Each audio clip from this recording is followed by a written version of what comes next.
Anything new that's money. Did you guys try valuing companies? Well, tried. Oh, it was hard? It's very hard. Nah, it's not easy. But I didn't show you how to do it yet, so it gives me a chance to show off that I actually know how to do something. So that'll be good.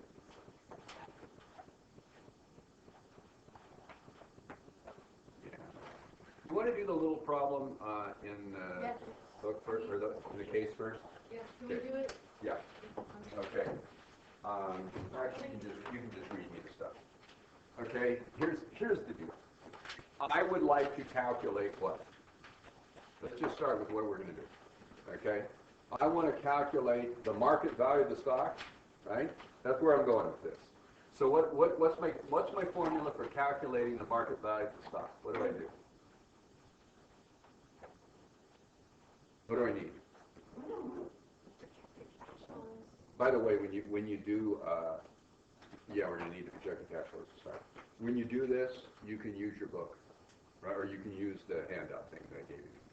Right? It doesn't make any difference. You're not going to look at it anymore. By then, you're going to know it so well that you won't need to look at it. Make students feel more comfortable. Okay? You cannot set up a spreadsheet in your computer and plug numbers into the spreadsheet and have the answer come out in 30 seconds. Right? That's ACU. No, it's the same for everybody. Don't do that.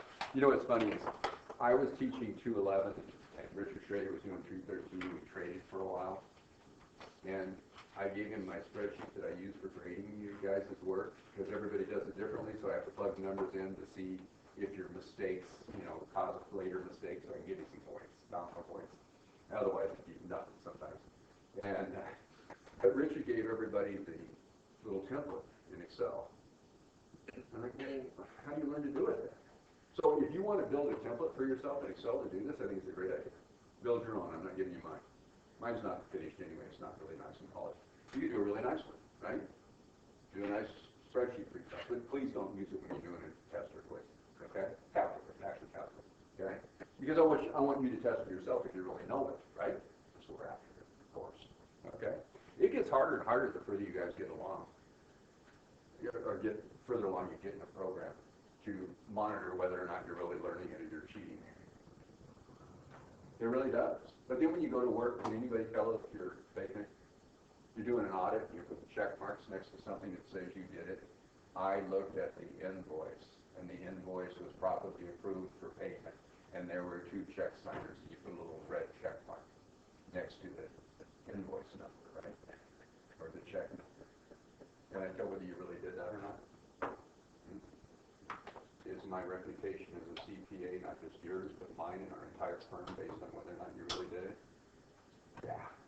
If there's a fraud in one of those invoices and you didn't really do it, could that be the end of our firm? Yeah. I'll lose our licenses even. So are we going to trust everybody that works with us? Yeah. I already trust you guys. Totally. I really do. You can tell that I trust you. And you guys are honoring the trust, right? Do I think everybody on earth that's a CPA has integrity? No, some of them are in jail, guys. And you get caught. Not touch that.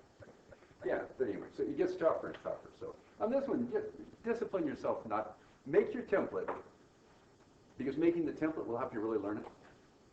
So I like that. And then just don't use it until you're done with the class, and then use it forever. Right? You got to set things set up. You're on your way. Okay. Anyway, so what do we want to know? You said estimated cash flows. I heard that. Whoa. That's kind of big. Estimated cash flows divided by WACC.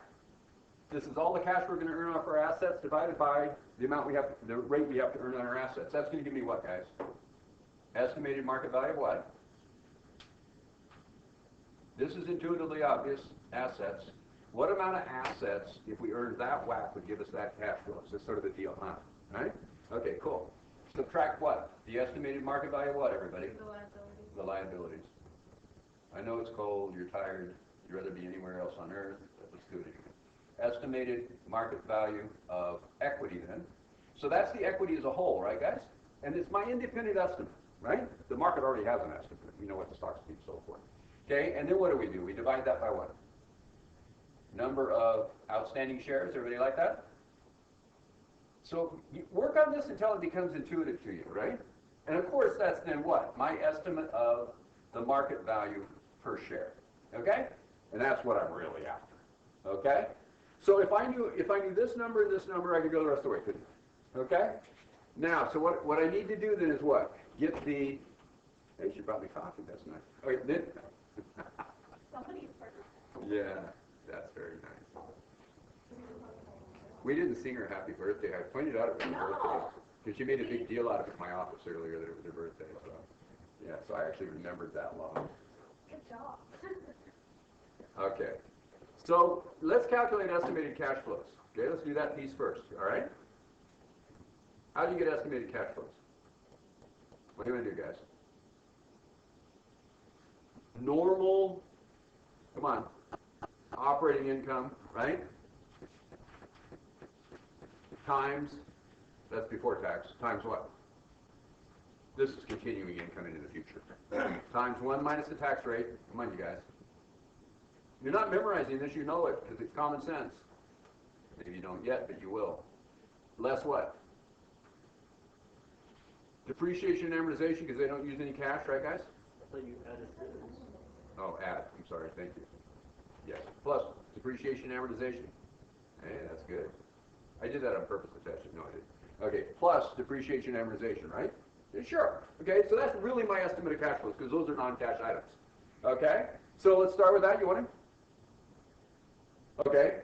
What's the normal operating income from that problem? Take a look at the problem that we did. Okay, that you did. What would you do? How about taking your revenues less your expenses? Other than taxes. Be sure and take out the depreciation too. Okay, did you guys come up with a number for that? What was the operating income you came up with there? It's your revenues there, less all the expenses, other than taxes, right? Come on. You did this problem, didn't you?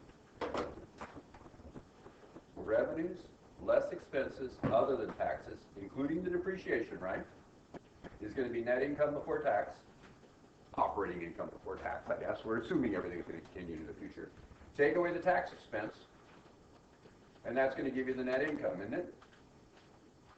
Let's go. What was the revenues? 140,000. 140. Okay, all right. Expenses, what are they total?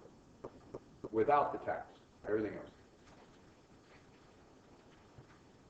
164. Whoop. I don't know. 116. 116. I think it's less.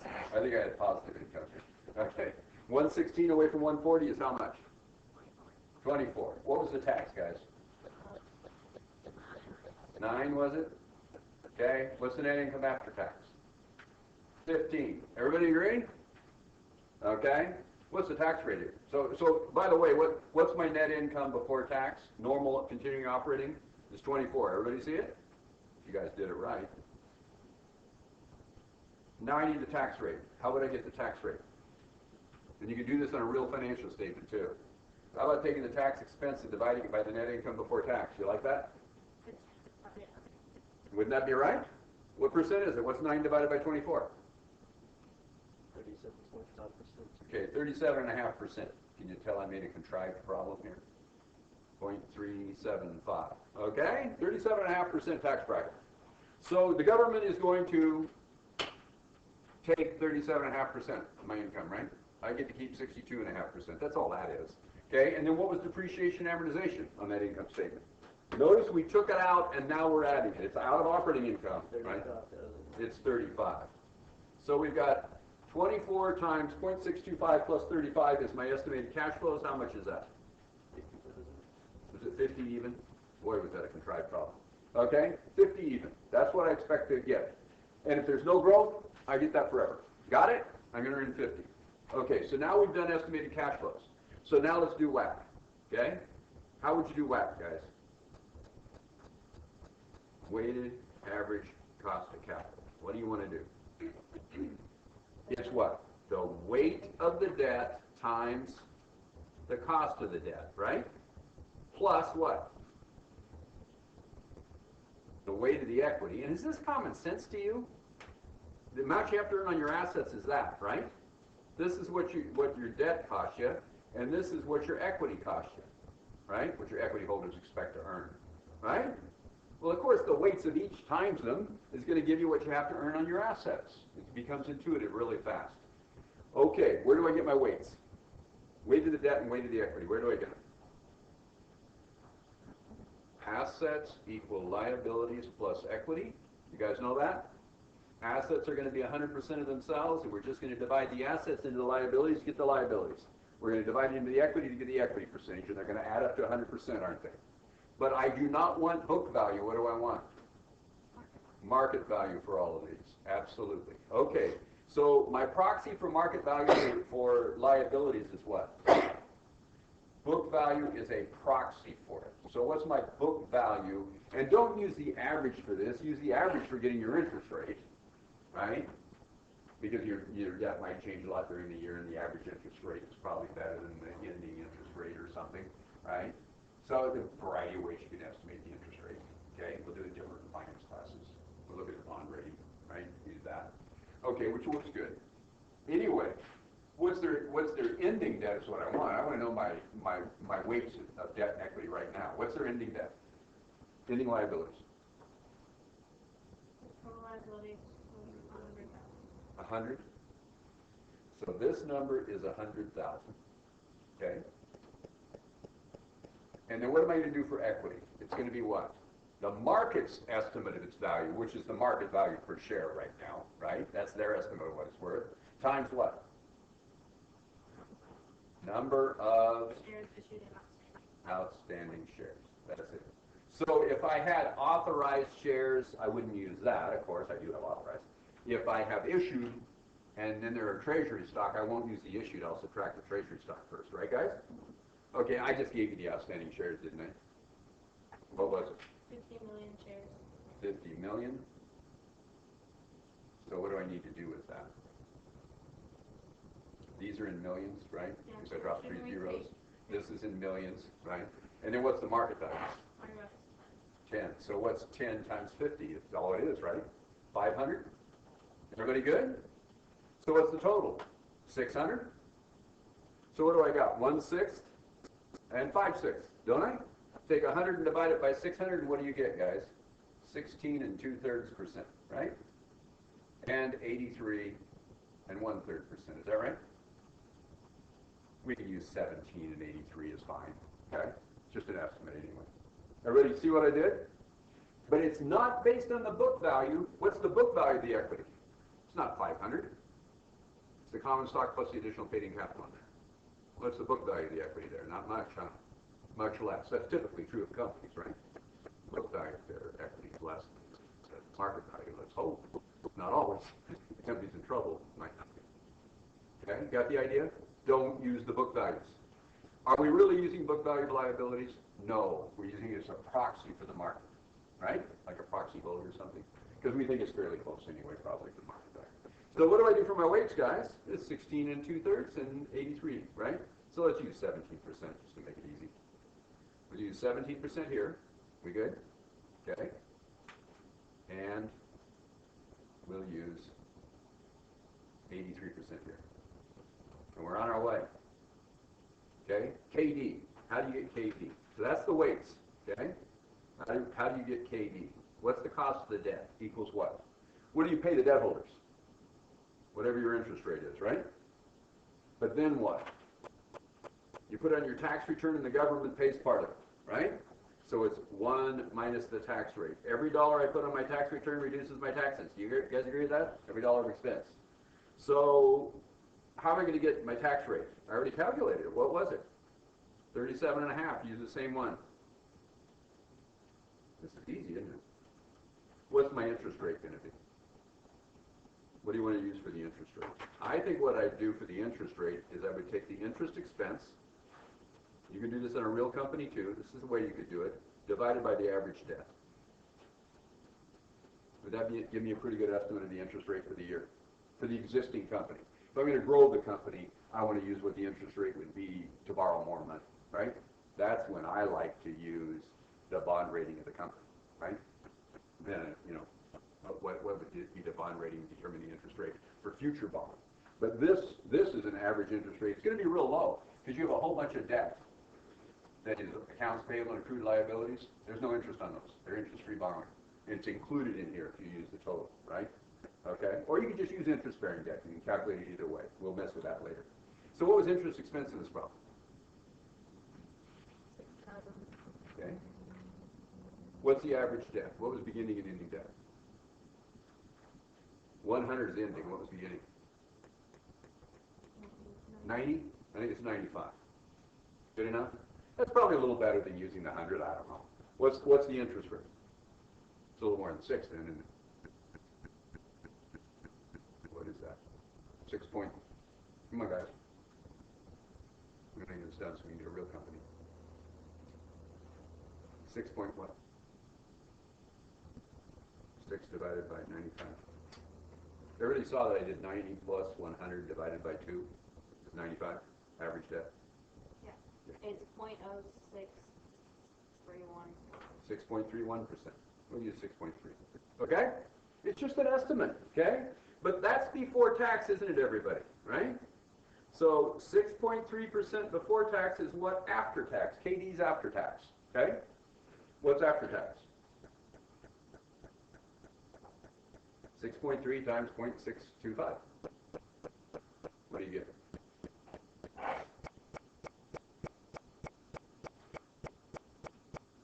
Slow. But you already did this one.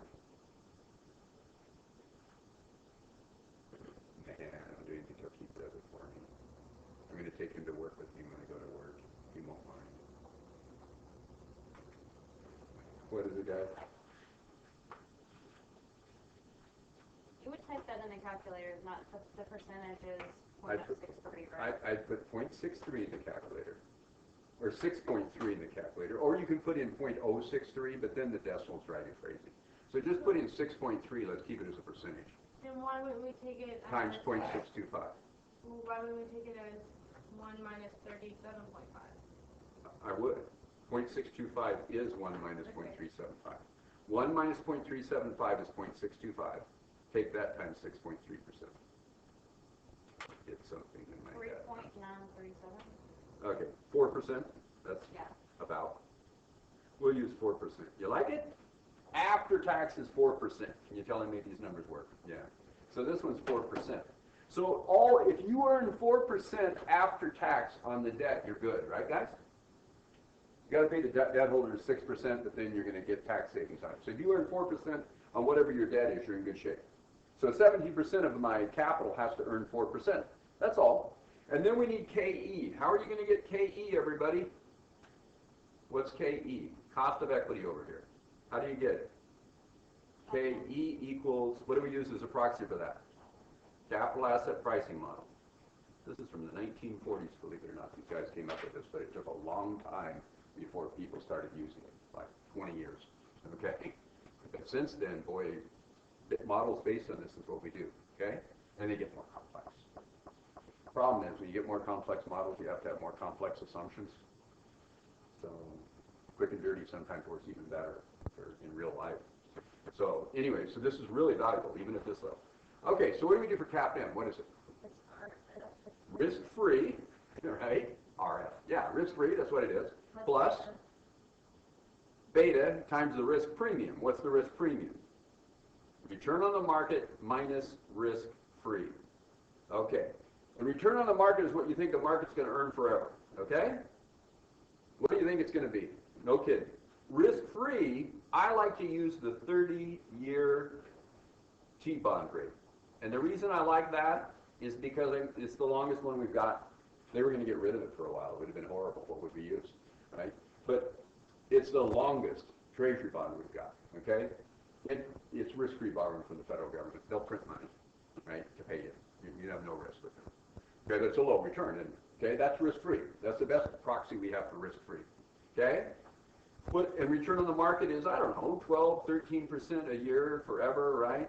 So the risk premium is the difference between the 30-year T-bond and the return on the market. Or what you could do is you could just estimate the difference between these two, which is the risk premium, and put it in there. That's just fine, which might be better with interest rates as low as they are, because the market's been doing weird things. I heard on NPR this morning the market has earned 18% annualized return for the last 7 years. 18%. I know it'd be good, but it works out to 18%. Well, inflation, right? Well, inflation plus true return, risk-free rate, has only been 3 or 4%. 18 less 4 is 14, right, guys? I don't think the market's going to earn 14 forever, do you guys? So it might make more sense just to add 8 to whatever the risk-free is right now. Is that, you with me on that? Might be better to use a risk premium, okay, to get there. Okay, so fine. Let's do this. What's risk-free right now on that problem? What number did I have? 30-year treasury bond rate. What was it? 4.7. Everybody gets 4.7 without taking risk. Everybody got it? What's the beta of the company? 1.2. That means it's slightly more risky than the market. The market as a whole is standardized at 1.0. The covariance of your returns with market returns, whatever the market's earning, what does your company do? If you have a beta higher than 1, it means, we think it means, it's a proxy for being risky. You vary more than the market does in terms of your returns. Got it? So we think you're more risky. The variance of your returns being up and down over time. Okay? What if our variance is, or rather our beta is less than 1? Our covariance with the market returns is less than 1. Let's say it's 0.5. We think we're half as risky as the market as a whole. Got the idea? So if it's 1.2, it's slightly more risky than the market. Then what we do is we take that times the risk premium. What did I give you for the return on the market? Did I give you one? Did I give you a risk premium? Oh, you had to do your own. What do you think we should use? Maybe, want to use 12%? 13%? Let's go for, I like 12.7%. Making my math easy. Why? Just because you That's because this is 4.7. I'm going to subtract 4.7, and I think the market's going to earn 8% more. Really, it earns 5, 6, 7, maybe 8% more. You read in the paper that we wrote, right? Didn't we say 5 to 7? Maybe we should use a different number. Let's be a little more conservative in our estimate. Let's say it's 11.7 over here. What did I just do, you guys? I just added 7 to 4.7. My risk premium, I think, is 7%. What I'm saying is, over time, the market is going to earn 7% more than risk-free. That I believe, by the way, it typically does. Okay? The idea? By the way, some years the market loses money. Some years it makes money. This is over time, right? Some years it loses a lot of money. Half your wealth, sometimes, right? 2 months.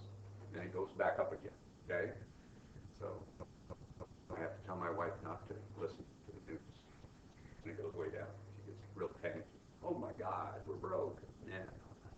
Okay, anyway, so what do we do now?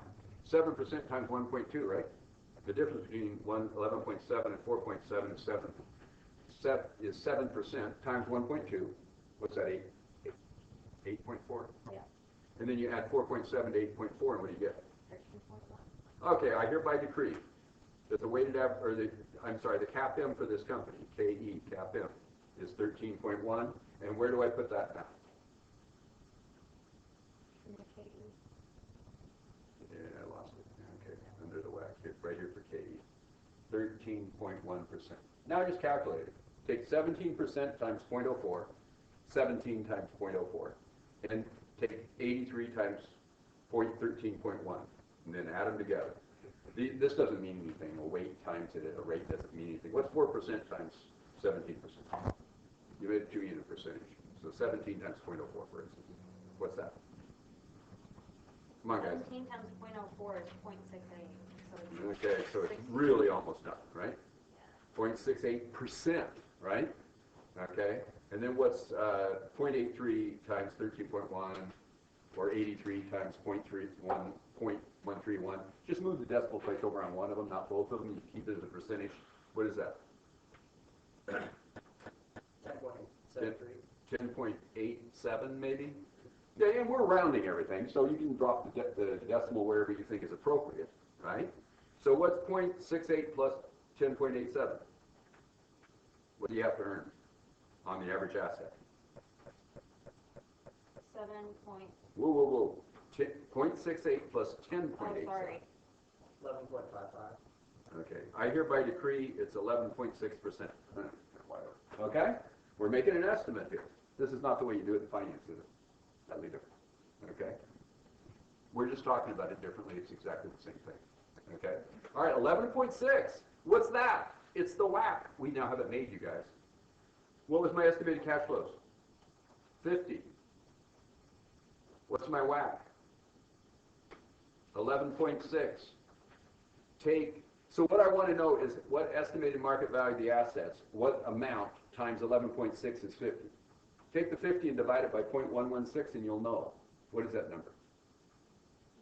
50 divided by 0.116. What do you get? 431.034. Okay, 431 million, right? Close enough. It's 431 million. What were my estimated liabilities, everybody? What did I use for my weights? I used 100. Use the same one, right? Okay? Liabilities are the liabilities. I'm assuming the market has the same estimate of the liabilities I have. That's it. Okay? So 100. What's the value of the equity? You know, if your assets are 431 and your liabilities are 100, what's your equity, everybody? You guys didn't answer that. 100 plus 331 is 431. The world I live in, assets equal liability plus equity. True. You do like this stuff, huh? It's easy, isn't it? It's all easy. Now present values are too, huh? No. Oh, come on. Okay, how many shares did we say we had? How many shares did we use down below, you guys? 50 million. We used 50 million. How many do you think they still have? 50 million, of course. 50 million outstanding shares. Can you divide 50 into 331? Absolutely. What's the value per share? Your estimate, independent estimate of that market value per share. 616? 6.62. 16. Sounds good. What's the stock selling for? $10. What must the market think? They don't like it or they do like it? You think it's going to go down? If you believe there is no growth, value might go down. Our estimate is 662. We might think, oh man, this is a dog. Or maybe the market thinks there's growth and they're valuing growth in cash flows. Think that cash flows are going to be more. Or they disagree with our risk level, or they disagree with our expected cash flows, or they disagree with our weights, or all kinds of things, right? But assuming the market agrees with everything we've got here, and the only thing it could be is growth, okay? So did I ask you to do growth in that problem? None of you guys did this. Did I ask you to do growth in this problem? You said, what is the implied growth rate based on the current market value? I did ask you to do growth, didn't I? So what would you do if I asked you to do growth? What do you think?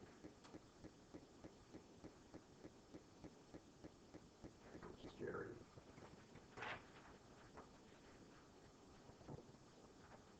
All right. Let's do growth with this. What do I change on this thing to handle growth? Okay? So, by the way, can you answer a whole bunch of those questions now? You can, right? We've been calculating them. You can plug them in there, right? Okay? So, what if I think there's growth? Here's the deal. Estimated cash flows times 1 plus the growth rate. So that's what cash flows are going to be next year, right? It's like it compounded it, okay? Divided by WACC minus growth. Instead of having growth period after period after period and having different cash flows every period, here's the intuition of this. This mathematically works fine to subtract the growth, right, from WACC. Here's what happens. If you are getting your earnings from growth, you do not need to get them from earnings. You get them from growth. So I want a 10% return, but I'm getting 2% growth every year. I got 2% before I earn. I only need to earn 8. Intuitively, do you get that idea? So if I have 100,000 invested and I'm getting 10,000 of cash flows, and it's going to go up by 10% a year, so I'm going to have 11. I've already got 1,000 of what I need, right, in terms of the return. Everybody with me on that? Okay, so intuitively this works, doesn't it? So what you can do is you can just adjust for the first year, so you find out what next year's cash flows are, because that's what you want to value, right? And then you take WACC minus growth. This is really easy. And this will give me my estimate of what? With growth, right? With this level of growth, what is my estimated market value of what? The assets. And then what will you subtract from that? This is ridiculous. How about the estimated market value of the liabilities? And what is that going to give me? How about the estimated market value of the equity? And then what are you going to do with that, everybody? How about dividing it by the outstanding shares? No kidding. So it's the same thing. And that's going to give me what? Estimated market value per share with growth. Oh. So I asked what was implicit in it. How would you solve this? What does the market think the stock's worth? $10 a share times 50 million shares. What does the market think it's worth? What was that, everybody? It's 500 million, wasn't it? You guys with me? I just backed into it. And then if you were to add the liabilities to that of 100, what would you get? The estimated market value of the assets that the market thinks it is. Well, we already knew that number. You didn't have to do all this stuff over here. What for, right? You know the market thinks the stock's worth 600 million in total, right? That's the market capitalization of the thing. Okay? Some estimated cash flows times 1 minus growth equals WACC minus growth. So what do I have? What's my estimated cash flows now? What were they? What was my estimated cash flows, everybody? Wasn't it 50? 50 million, right? What was my WACC? It was 50. What was my WACC? 11.6.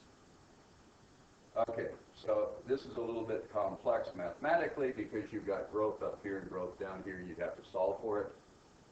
For all practical purposes, we could just ignore this for this calculation. It's close enough. If you want, you can set up a little algorithm and calculate it, of course. It's more accurate, right? Okay? Solve. Okay? But just intuitively, 50 divided by some percentage is 600. Everybody see it? 50 estimated cash flow divided by some number down here equals 600. Got it? So how would you get that number? What is it? How about taking 50 and dividing it by 600? What is that? What's 50 divided by 600?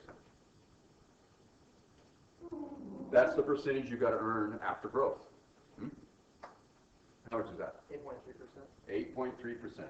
Can anybody tell me what growth is? Seeing as 11.6 minus growth is 8.3.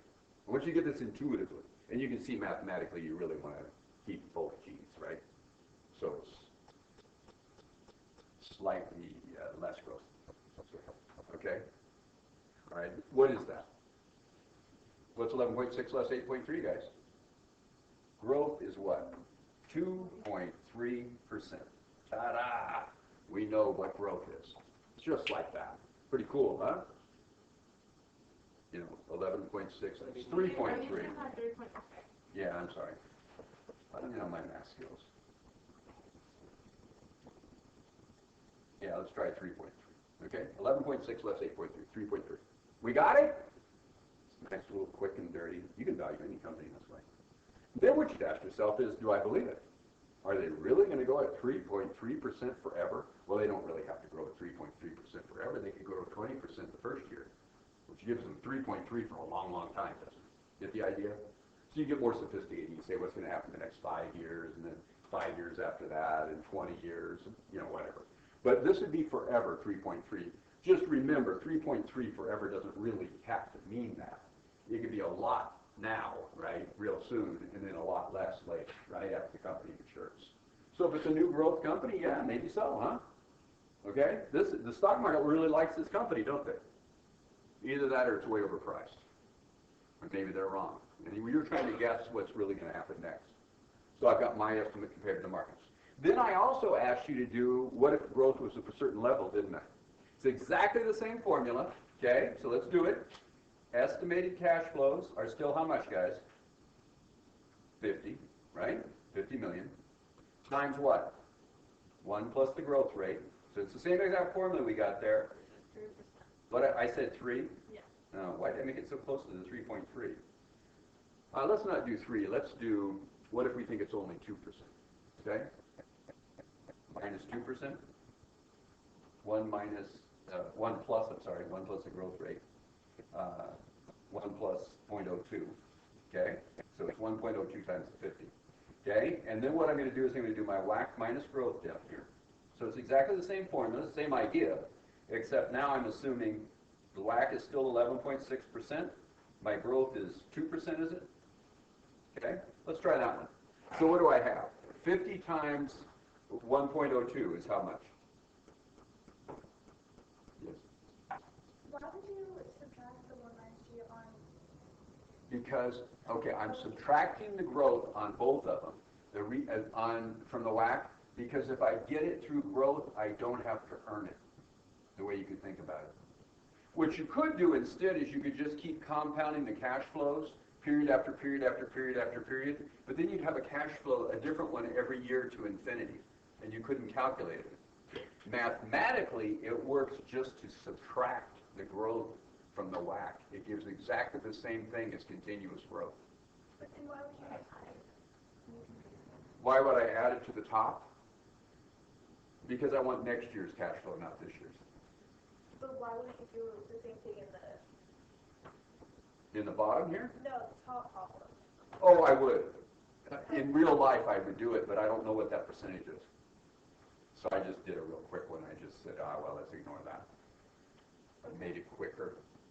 But yeah, you could set up a formula and calculate it more accurately. Yes, and that would be better. You want to do it that way on the test, you go for it. The quiz, okay, it'd be all right. It's not all that complex. It's a pretty simple formula, right? What you got to do is just use this so there's only one G. Solve for G once, right? Simultaneous equation going on here, right? Okay, so now what, guys? What's 50 times 1.02? 51. 51, you bet.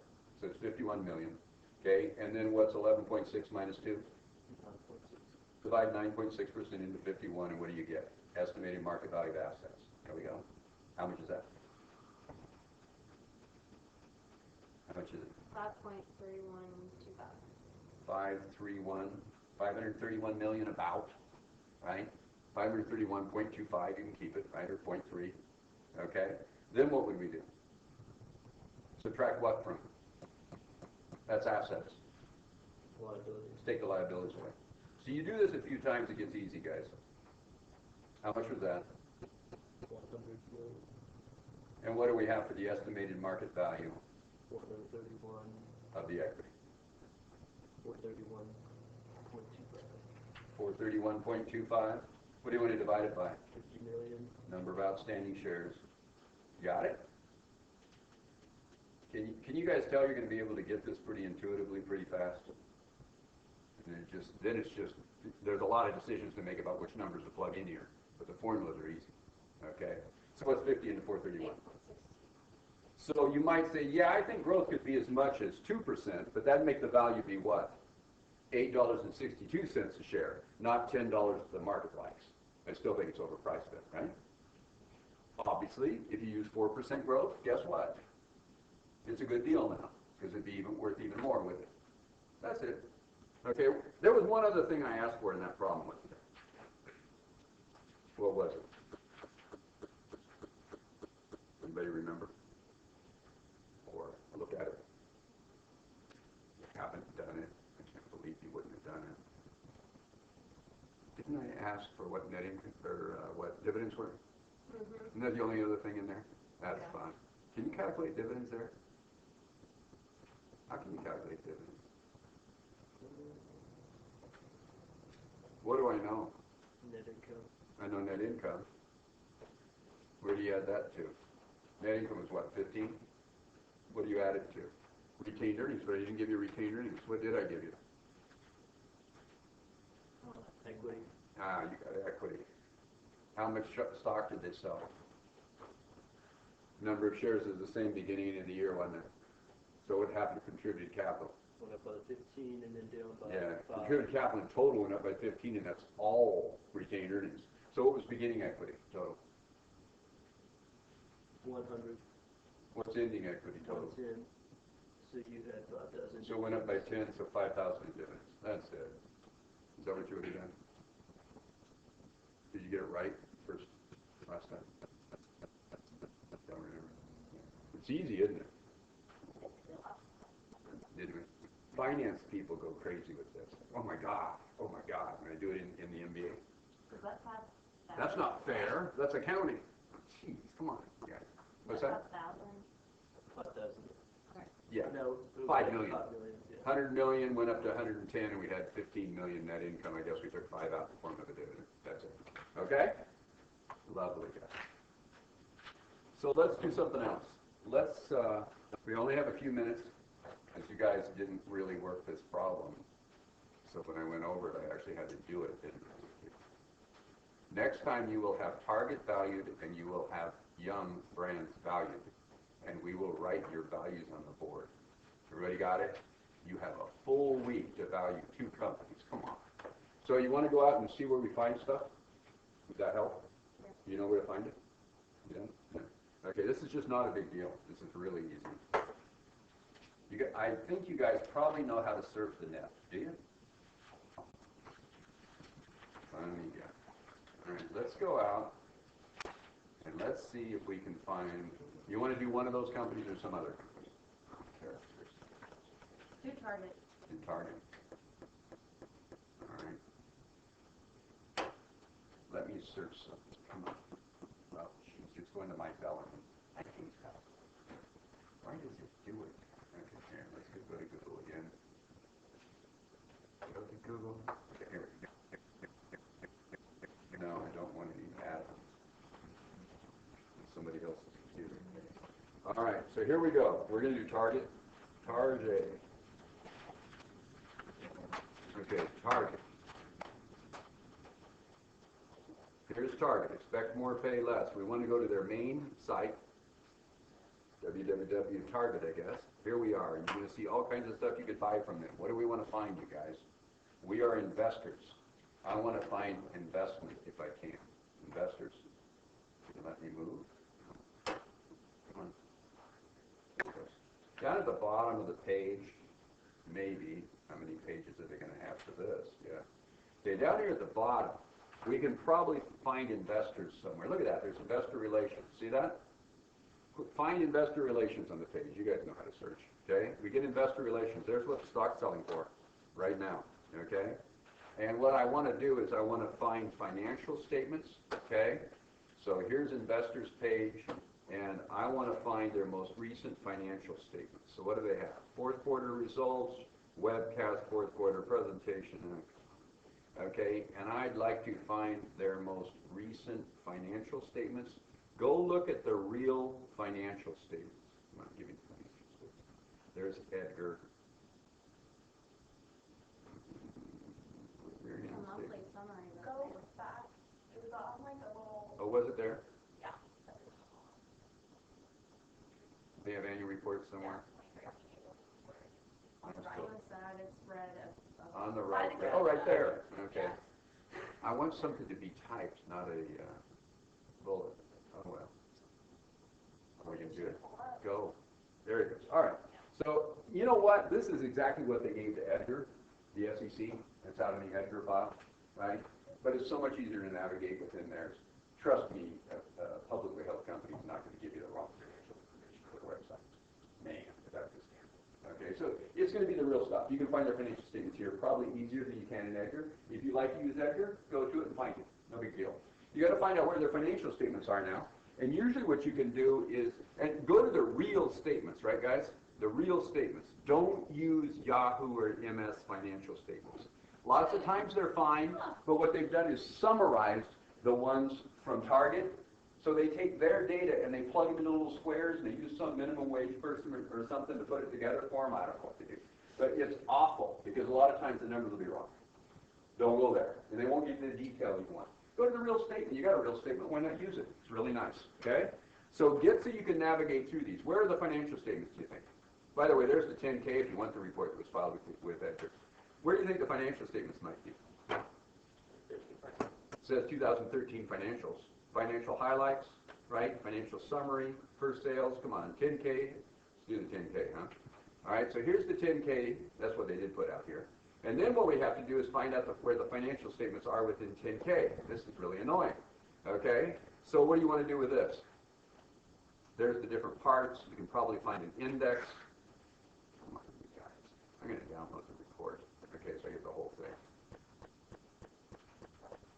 Come on, do it. You have to select what you want. Like the little checks in the box. Oh, okay. Thank you. Okay, and then what we can do is we can look around and find what in their financial statements. What are you looking for in their financial statements? Think about WAC cap informants. What are you looking for? Revenue, expenses. You like their revenue, you like their income statement, revenues, expenses, and so on, and you want to look at it and determine what do you think is normal revenue. That's what you want. What do you think is normal expenses? If there are one-time expenses, you don't want them. Gains and losses and stuff like that. The things that repeat across all 3 years of the income statement, pick it all up, okay? So you get an estimate of before-tax income. Then what do you want? Tax rate. You got 3 years taxes and 3 years before-tax income. You could calculate the tax rate of each of those years. Or you could look at the note for income taxes, and they'll tell you what the average tax rate was. They calculate it for you and write it down. So you can go there and look, and you can find it. Get a normal one, because it's what do you expect every year into the future. So what if they have a strange year this year and their tax rate's real low or real high? Don't use that. But don't just do an average of the 3 years either. Think, right? What's their normal tax rate? Okay. What else do you need? Depreciation, where are you going to find that? On the cash flow statement, right? Okay. So, did they load it up? We go down through this thing. By the way, where are you going to find the financials? Where do you think they might be? Oh, I think I just found stuff. They're usually down a ways. Here's the auditor's report. What page are we on? 37 out of 78. There's their auditor's report. EY does target, you guys. Okay, here's, right now anyway, here's their income statement, consolidated statement of operations. Okay, they do have depreciation and amortization on this one. You can use that number if you want. Most companies don't have depreciation and amortization on their income statement, so you need to look on the cash flow statement. It'll be there too, right? So be sure and look there too. Okay, and you can see there's the tax, and you could divide. Looks like their tax is about 30%, doesn't it, going across? Everybody see that? Okay, different years. So you could come up with what you think that is. And then there's comprehensive income. Probably won't use that. Here's the cash flow statement, right? And you'll, or no, that's the balance sheet. I apologize. Here's the balance sheet. What do you need off the balance sheet? Not the assets. You're going to calculate the assets, aren't you? Market value. What are you going to get off of here? The liabilities. So there's all their liabilities, right, guys? So, by the way, on this one, you'd have to add up the current liabilities and the non-current liabilities. Or you could take the total liabilities and equity and subtract the equity and get it, right? Can we find the stock here? Sure. Here's common stock. How many shares are authorized? How many shares are issued and outstanding? I guess they have no treasury stock, right? So I got the outstanding shares here. This is easy, isn't it? Okay? And then what? The cash flow statement should give you the depreciation and amortization. There it is down there. And then I can find interest expense probably somewhere in the income statement or in the notes. I got to pick that up, and I've got everything I need. What's the one other thing you need to do? Go to Yahoo Finance then, right? So we'll get out of this, okay? And we'll go to Yahoo Finance. Anyway.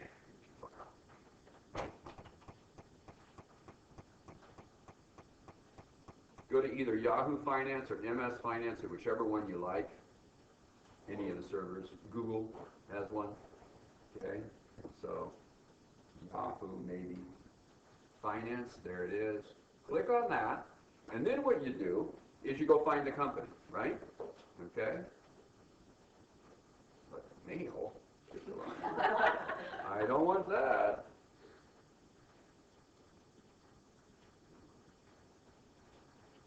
Yahoo Finance, find it. There. All right, and then what we'll do is we'll put in the company name, okay? Look up, you can even type in their name. Target, just so easy. Here it comes, there's Target Corp. We click on Target Corp, and guess what?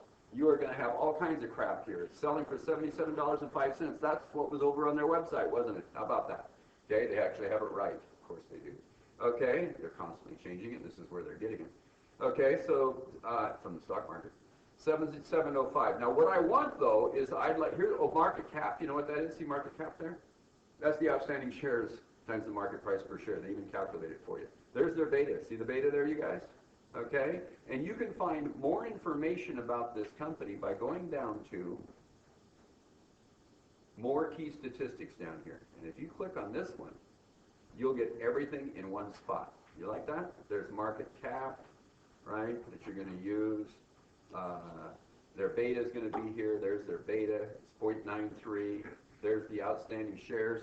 Compare this outstanding shares to the outstanding shares in their financial statement. They should be the same. If not, it means there's been a stock split or something, and we have a different issue, right? Okay? If they maybe done a stock split between the year end when they had the financial statement and this, or they bought back a bunch of treasury stock or something. So if they're about the same, you're in good shape, right? Don't use this information over here. Remember I said that? Don't use these revenues and expenses. And this balance sheet over here. It's just not detailed enough. Okay? Use the real statements. And you know what? We have everything we need.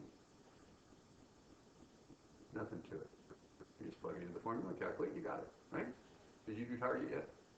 No. I did young last year. I did do that. Okay. Do them both. For the day we come back, which is the Monday after next, right, guys? I'm going to go around the room. Everybody is going to give me a value for whichever company I pick. Okay? Do I have your word? Commitment. Oh, it might not be right. Don't do this and pull one out of the air. No, it's valuable. Valuable. You can find out whether you think Target is a good deal at 77 or a bad deal. Right? And then also calculate what growth must be implicit in that. Okay? So our answer should be somewhere close to 77. I have no idea. It might be $30, it might be $100. I don't know. I have no idea. But that's what they think it's worth. Mm-hmm. Do you think its growth is probably in Target? Yeah. They're growing fast. But then for a while there was a downturn in the retail business, and they were having a little bit of trouble. They would grow. They were growing as fast as they had been. So last time I valued this, it didn't look like very much growth. It looked like the market wasn't expecting very much. I don't know now. The market's been doing really well. So you do, it's just the day you do it, right? And then everything changes. The economy changes, right? So we won't know if our answer's right. Yeah, you will. There's no such thing as a right answer. There are a whole bunch of answers that are fairly reasonable, and then there are an infinite number of answers that are just ridiculous. I want one that's You can't be reasonable. wrong. No, Unless you you can't like be wrong. play. Just go for it. Yeah. Use the question. So what we'll do is, it's really funny. We'll do this, and there'll be people right clustered around this price, maybe, right? Some above, some below, and then a few of you are just going to be way on both sides of it. And the ones way on both sides of it, we might think, well, that's ridiculous. Or that's not the way to put it. You'll be clustered together, right? Maybe above, maybe below. And then there'll be some people that are just all by themselves. What's really fun, though, is when we find out, when we value it and we do it right, one of those people is an outlier. It's closer to what might be a good answer. It's just going to be my opinion compared to yours, right? What I think should happen compared to yours. You want to use the same risk level to calculate it so we get values about the same? What would be a good risk level? Or the same risk level or the same expected return from market, either way, right? Oh, by the way, we need one other thing. What is the T-bond rate? We didn't do that, did we? Okay, so let's see. Let's go back to market data. See market data here? See that line? Go down to bonds. Okay, click on bonds and look at this. There it is. U.S. Treasury bond rates, 30-year. You want the yield. It's only 2.62 now.